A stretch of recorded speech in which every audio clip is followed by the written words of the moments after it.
Hello everyone, welcome back to my channel. आज की video में हम डिस्कस करेंगे टाइप्स ऑफ फ्लूइड। इसमें बहुत ज़्यादा कन्फ्यूजन होता है कि आरएल फ्लूइड किस में आता है, जो आपका एनएस यूज़ होता है, जो आपका डेक्स्ट्रॉस यूज़ होता है वो किस में आता है। अगर आपने क्लिनिकल करा हॉस्पिटल साइड में तो आपने इन फ्लूइड्स के नाम ज़रूर सुने होंगे और आपने ज़रूर इन फ्लूइड्स को दिया होगा पेशेंट को आईवी सेट के थ्रू। बट इन फ्लूइड्स में हम लोग कैसे डिसाइड करते हैं कि कौन सी कंडीशन में ये फ्लूइड्स प्रोवाइड करने हैं। तो सबसे पहले टाइप्स ऑफ फ्लूइड आएगा। तो फ्लूइड आपके 3 टाइप्स के होते हैं: hypertonic fluid, hypotonic fluid, isotonic. तो इसमें भी अंदर डिवीजन आता है। जैसे कि आपका आता है हाइपरटोनिक, तो उसमें आता है आपका डेक्स्ट्रॉस, डेक्स्ट्रॉस 5%, डेक्स्ट्रॉस 10%, तो ये आपके हैं हाइपरटोनिक। नेक्स्ट आपका आएगा हाइपोटोनिक। हाइपोटोनिक में आपका सिर्फ और सिर्फ एक आता है, वो है आपका एनएस।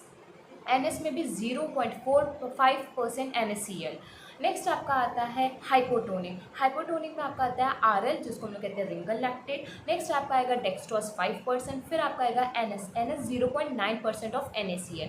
तो ये फर्दर डिवीजन हो गया। अब हम बात कर लेते हैं कि कौन से फ्लूइड की ज़रूरत पड़ती है कौन सी कंडीशन में। तो ये बेसिकली जो मेरा पार्टीशन बुक का है, ये HN बुक का है। जब आप थर्ड एग्जाम में आओगे तब आप इसको पढ़ोगे। बट जो इसमें डिवीजन दे रखा है बहुत ही सॉर्टेड और सिंपल वे में दे रखा है, इसलिए मैं आपको प्रोवाइड कर दे रही हूँ। ये चीज़ आपके हेल्प करेगी फाउंडेशन ऑफ नर्सिंग के लिए। तो बस बेसिकली मैंने इसी से आपको आइसोटोनिक, हाइपरटोनिक एंड हाइपोटोनिक बताया। इसी के थ्रू से मैंने डेक्स्ट्रॉस, रिंगल लैक्टेट और एनएस का बताया।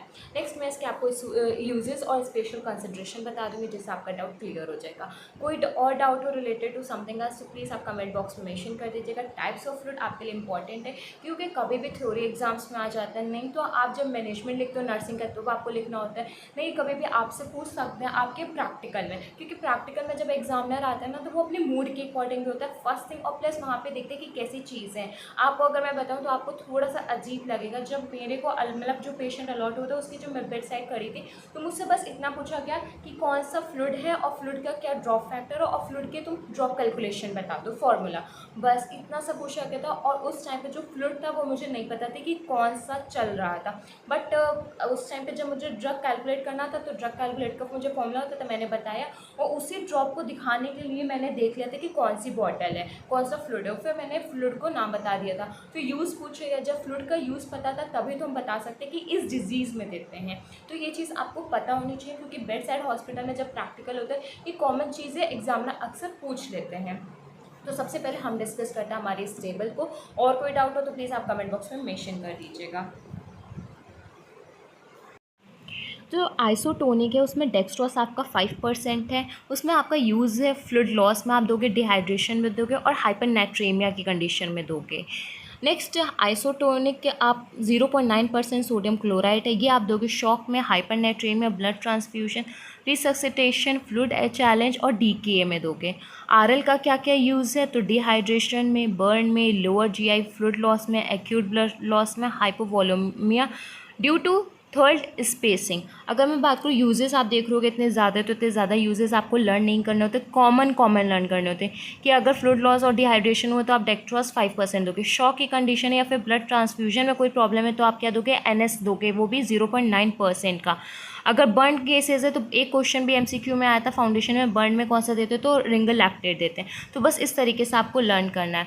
नेक्स्ट है आपका हाइपोटोनिक। हाइपोटोनिक आपका क्या रहेगा, आप हाइपोटोनिक में आपका आएगा एनएस, कौन सा, सोडियम क्लोराइड रहेगा 0.45%।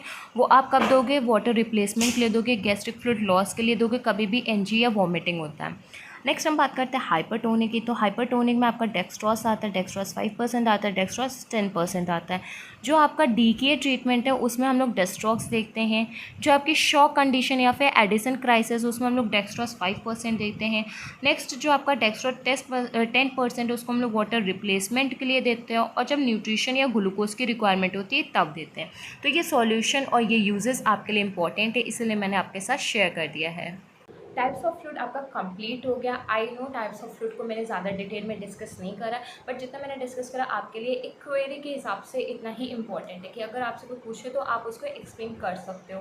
नेक्स्ट वीडियो आपके लिए बहुत ज़्यादा इंपॉर्टेंट होने वाली है। नेक्स्ट वीडियो हम डिस्कस करेंगे सेकेंड सेमेस्टर यूनिवर्सिटी एग्जाम से रिलेटेड, कैसे आपको एग्जाम्स अटैम्प्ट करना है, कैसे आपको 3 घंटे मैनेज करने हैं, कैसे आपका राइटिंग रहेगी, कैसे आपका प्रेजेंटेशन रहेगा, कैसे आपको मार्क्स के अकॉर्डिंग लिखना है, अभी आपको क्या पढ़ना है, किस हिसाब से आपका रिविजन रहेगा, सब कुछ क्लियर हो जाएगा। चलेगा। और मैं बहुत कोशिश कर रही हूँ कि मैं हर एक सब्जेक्ट का वन शॉट करूँ और मैं वन शॉट करके आपके साथ शेयर करूँ। अभी मेरे कॉलेजेस में मेरा अभी मॉडलर एग्ज़ाम चल रहा है। अभी बस मैं मॉडलर एग्ज़ाम देने के लिए जा रही हूँ। बस ये वीडियो जल्दी से जल्दी करके एडिट करके मैं अपलोड करके मेरा एग्ज़ाम सही रहेगा। एग्ज़ाम के बाद मैं आके बाद में जो शूट करूँगी तो मेरे पास बहुत कम टाइम मिल रहा है, जिसकी वजह से वन शॉट मेरा नहीं प्रिपेयर हो पा रहा है।